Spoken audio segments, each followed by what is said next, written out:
Good evening, ladies and gentlemen. Alex StarCraft here, bringing you guys another StarCraft 2 commentary. We are on normal speed. What is going on? I was saying, wow, I must be really Gosu because those workers seem to be going so slowly I could just micro all of them to different mineral patches. But it was indeed on normal. I'm not actually that good at StarCraft. Here we go, guys. I'm going to be going ahead and doing, this is actually my CSL caster position audition, quote unquote. It's a part of my application. They want you to go ahead and cast a game, one of these CSL games. And if you guys don't know what the CSL is, well, you should go check it out. If you just Google CSL, it will pop up. It is the Collegiate Star League. It's essentially a team StarCraft league for college teams, just like you'd have any other sport. There are divisions. Teams compete against each other. There's a final, and actually now with their new coming season, there's scholarships being offered for this, I guess, quote-unquote, e-athletes, you might call them, because, of course, all very smart and very dedicated. And who are these two e-athletes we have in this game? Well, we have in the bottom left-hand corner, it's our red Zerg representing Carnegie Melon. That is the school he is representing. It's Broken Axle. And in the top right-hand corner, we have our orange Terran representing Harvard University. It is Tony Cheese. So this is going to be from either the semifinals or consolation match from the CSL on this past season. So basically, both of these teams, regardless of what place they finished in, both of them were top 4 in the country, meaning both of these players will probably be pretty freaking good. And so we're probably going to have a pretty good game on our hands. It is, of course, on Cloud Kingdom, GSL Cloud Kingdom there. Nonetheless, it does have the supply depot here, which will, of course, prevent any kind of crazy shenanigans with, say, a 3-bunker or 3-pylon wall-off, which is the bane of Zerg's existence. I can tell you it is terrible when all of a sudden your Overlord just sees like 3 pylons, and you're like, well, I guess I lose the game. But Broken Axle just going for a hatch first because there is no kind of shenaniganry. Following this up with a spawning pool, while Tony Cheese just grabbing his orbital command, no gas, so that means he's probably going to be going for a 1 Rax expand. He does have the Marine out now. That will chase away the drone. Pretty good stutter step, but it's not quite going to be able to catch that. But we do see he is, what's he doing? Okay, he queued the command center. That's why his minerals run down. Makes sense. And honestly, that is the way I like to scout as Zerg, and that is the easiest way to tell what build they might be doing.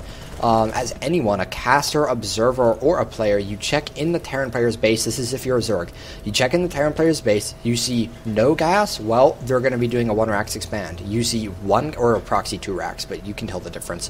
Or 2, they have 1 gas, and then they're going Reactor Hellion. If they have 2 gas when you scout them at like 3 minutes, then I wouldn't actually worry because what they're doing probably isn't going to work. But Tony Cheese does have that expansion already on the way. Broken Axle's just finishing up, going ahead getting 2 Queens, an Extractor, 2 Zerglings to supplement the 2 that are already chasing out the SCV. The drone could have gotten a shot off on that SCV, but no doubt it will make it safely back home, and the Marines will protect it.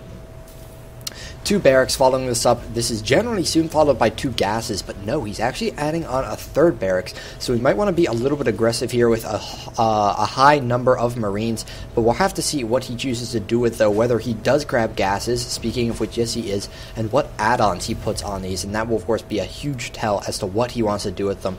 Broken Axle going ahead, adding on a 3rd Queen, not a 4th, or a 5th, or 6th, like you often see Zerg players doing these days, but again, he's also getting gas, which you generally do not have gas.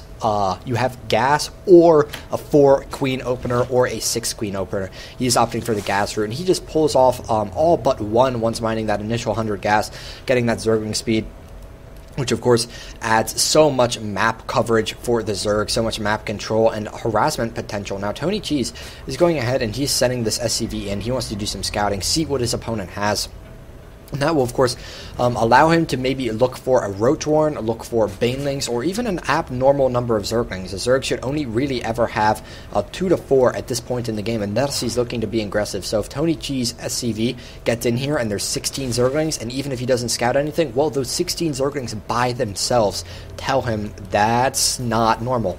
And he does have a bunker up now, so that will definitely help him hold if there is any kind of aggression. But honestly, since we can see everything Broken Axle's doing, we are able to know that, well, he's not going to be aggressive this game, and there are creep spread being done and a 3rd expansion being taken, which Tony Cheese has no idea about, and that is actually a bit of a big deal. Because if you know your opponent's third expansion time, it can tell you a lot about their play. It can tell them how many units they have, how much tech they could potentially have, how many drones they might have, and when they might be able to attack you in the future. Because automatically getting that early third, well, that says he's not going to be hitting you with any kind of big, high-tech pushes anytime soon. He could hit you with a pretty low-tech push. Overlord coming in, trying to scout what it can see.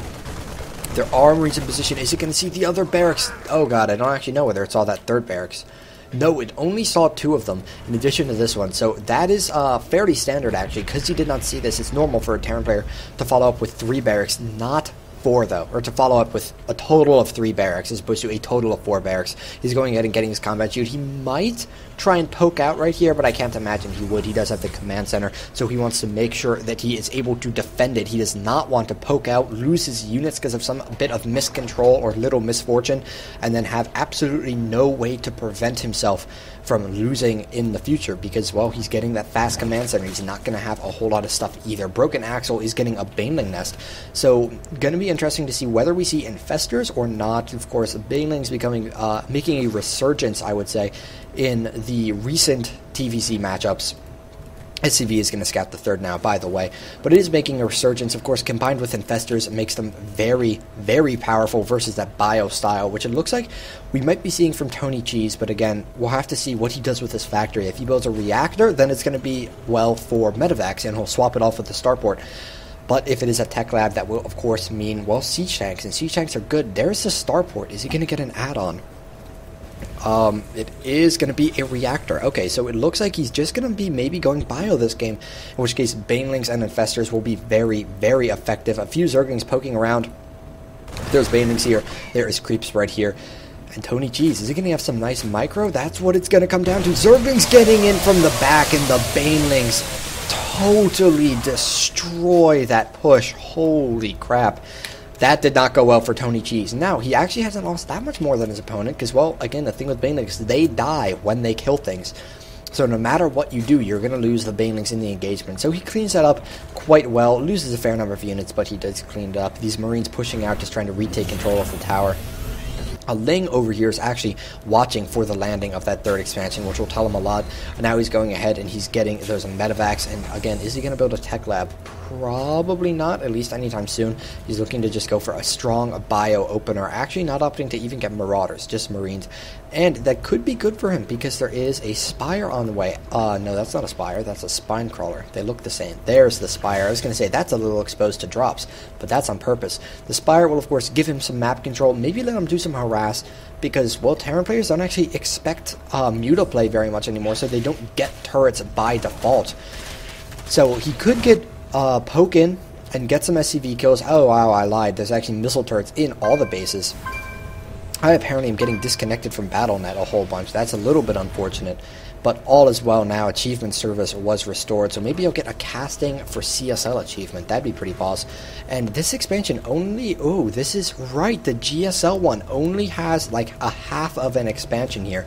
As opposed to the latter version where it is a full expansion. You know, it's 6 mineral fields and 1 rich Vespene geyser. So it's actually exactly 2/3 of an expansion. 6 mineral patches versus 8, and a rich Vespene geyser versus a... normal one. And of course a rich Vespene geyser, you will note it takes back about 6 gas at a time as opposed to 4. So if you have 2 geysers, that's 8. 6 is 3/4 of 8. So what's the tech looking like? Broken Axle still just getting mutas. Now the first mutas are, I believe, out on the map now? Yes, he does have 11 mutas. Where are you, Mutalisks? Here they are. They're going to be pushing out across the map, seeing if they can do any damage, but there's a lot of Marines on the field. These ones will... Oh god, I hit back. Oh no. Oh no, this does happen. Look, of course it doesn't happen when I'm doing live games, so that is good. But as I was saying, I think the Marines, once they retake control of the Selnaga Tower after having killed these Zerglings, they will be able to see those mutas heading out across the map. There's a 4th expansion on the way for Broken Axle as well. Getting both of those gases, because you need those gases oh so badly as a late game Zerg. And does Tony Cheese see them? No, the mutas just out of range. He is going to see them right now, though. If he's paying attention, so all of a sudden he's going to know, oh crap, there's mutas coming. So he needs to grab these units and get them up into the base quickly before his infrastructure starts taking some damage. Oh, Tony Cheese, what are you doing? Okay, he's building turrets. Come on, Tony Cheese. Tony Cheese. or he could just push out, and that might be what he's opting to do. The turret going to provide some defense. If he mass repairs it, it's actually not really going to go down, and he does have a drop going down over here trying to snipe the third expansion, but unfortunately for him, he was not able to snipe it. He did get a few worker kills, but not able to snipe the third, so losing all those Marines for almost nothing, really. Preventing some mining time, killing a few Zerglings, but well, Tony Cheese has quite a few units. If we look at the army supply, he's pretty darn close to his opponent. He's only down by about 20 right now. So if he can have some good micro, and how are his upgrades? That's another really important thing, actually. Marine does have +1 on the attack, and he is getting the second engineering bay now, and it will time out with that armory, so he can start getting 2-1 and then 3-2, etc., etc. Meanwhile, Broken Axle has... Oh, I can't click on the Zergling. They're too fast. He does have one on. Here comes a big engagement. Oh, my God. The positioning on those Marines actually could not have been any worse. Ooh, that was unfortunate for Tony Cheese. Oh, my goodness. So now, he can probably just counterattack. The thing is, if he counterattacks and he tries to focus down this planetary, Tony Cheese will be forced to repair with his SCVs. If he repairs with his SCVs, well, Banelings are pretty good against SCVs.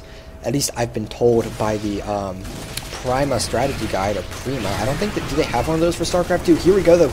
Planetary getting a few shots off on the Zerglings, killing them very, very quickly. The SCVs were pulled to help repair, and my God, these drops just being shut down by all these units right here. He does have the Overlord, or Overseer, which can see most of what goes on over there. So, of course, the advantage that he has with this Mutalisk is the mobility that they offer, as opposed to Infestors, which Infestors are cost-efficient. Mutas are mobile. So there are a bunch of barracks. That is his infrastructure at the moment, and there is the starport producing a bunch of medevacs. But here we go. Muta's coming back in. Might get a few free medevacs. And yes, they are Marines being stemmed up, but there's actually not a whole lot of them. And my God, this is not going very well for Tony Cheese. He's going to push out, try and kill some of the creep spread, but oh my God, Broken Axle. Oh God, and that is the problem with Mutalisks. Cost efficiency is not the name of the game, but there's a whole bunch of Banelings up in here, and they're trying to kill some Marines. A little bit of nice splitting from Tony Cheese, but the supply depots are falling, and he's down by about 60 supply, about 40 of which is going to be that army supply. So now, the Zergling's attacking into that Marine Marauder ball, and by Marine Marauder, I literally mean Marines Marauder, and so not quite able to kill that, but he knows he has his opponent contained on 3 bases. He knows he's on about to be 5, and I guess his expansion actually got picked off. I'm sorry about that. One of my parents knocked on the door a few seconds ago, and it very much distracted me, but I hope I was able to successfully keep my composure. Few SCVs being pulled off the line. Not sure if that was intentional. Here goes Zerglings coming in. Here come the Banelings. Is Tony Cheese going to be able to split? He does a bit of okay splitting, but with the stim wearing off, unfortunately, they are going to die very, very quickly. Broken Axle. Wow, still not very cost efficient. Very funny to see that, depending, especially because of how dominant he has been in every engagement in this game. He's actually not that far ahead in cost efficiency, because again, Banelings are not cost efficient, nor are Mutas, particularly when he lost them over here. He actually killed almost no Marines. But still building Mutas. He's just looking to end the game soon. Again, he's got his opponent held down on bases. Actually, no, he is getting a hive now, picking off more medevacs, running in with more Banelings and Zerglings. Now, they are all trying to repair the planetary. I'm not sure if they'll quite get it. I would love to see him. Oh, no, he does kill all the SCVs. So now it's just planetary versus Ling, Baneling, Muta, and that thing is probably going to fall Tony Cheese down to about 80 supply compared to 160, so about half of his opponents. And this is not looking good for our Harvard player. He does have a good number of barracks, constantly making units with 26 Zerglings and Mutas in the production tab. So it looks like he did clean it up. Mutas being pulled back across the map, actually, once again, to deal with a drop that's going on down here. But that thing did not do very much. I think they were getting dropped one by one on top of the Queen double spine crawler. So not hugely successful right there. And Tony Cheese falling further and further behind in this game. Comeback for him looks like it's not going to be happening. He's on 2 bases now, one of which is essentially mined out. He does have this command center building, but of course it's going to be another, probably 120 seconds before that could even start mining. And a Broken Axle probably going to be maxed in that time. He does have his hive, so he can get 3-3 on whatever units he wants. Plus 2 Carapace is on the way. And again, Tony Cheese has not managed to get the upgrades he needs this game. He's only on 1-1, 20 minutes into the game. 2-2 well on the way, but this other medevac Marine combination, not sure if there's a drop, but that's going to be cleaned up. Very, very brutal right there. And Tony Cheese not looking to be in very good shape. We take a look at the worker tab, we see he's fallen further behind in that. He's almost half the workers of his opponents in the bio style, just not quite working out for him. It would have been very nice for him, no doubt, if he had some tanks to help take out the Banelings, so things like this would not happen. The Mutas are also doing a great job cleaning up the medevacs and just wreaking havoc all around the map, doing a good job retaining that map control, burning supply depots. I would say this right here, these two buildings, pretty much sum up how the game has felt for Tony Cheese, so rather unfortunate for him. So, creep spread getting more than halfway across the map at this point, Banelings being morphed in, there are the Mutas as well, and they're ready to pounce as soon as Broken Axle's ready for the next engagement. He's up about 90 supply right now. Broken Axle's up about 90 supply. His opponent's not really mining. He's just getting up this expansion, making it a planetary because he's not secure enough at the moment to even make it an orbital. We will not get those mules. Hatches going down all over the map. Not sure if there's a reason he left this one excluded, but being a little bit manner with that hatchery right there, just like that's his opponent's 4th or 5th expansion. And Broken Axle just actually attack commanding the Marines, and he's actually going to find this expansion. Or is he not going to? But I'm not sure how much it matters. He might find the expansion, but that might be the last thing he sees. So many Banelings coming in here, a bunch of Zerglings, and Broken Axle going to lose his expansion, but that's not actually that big of a deal to him. Is he going to cancel it? No, he does not, but not the end of the world. There's actually a queen. I guess that was the creep spread queen. And he is simply losing units all over the place. These Marines all die because only 8 can fit in that medevac. I wonder how they decided which ones would live and which would die. Now it's flying right over the queen and into the spine crawlers.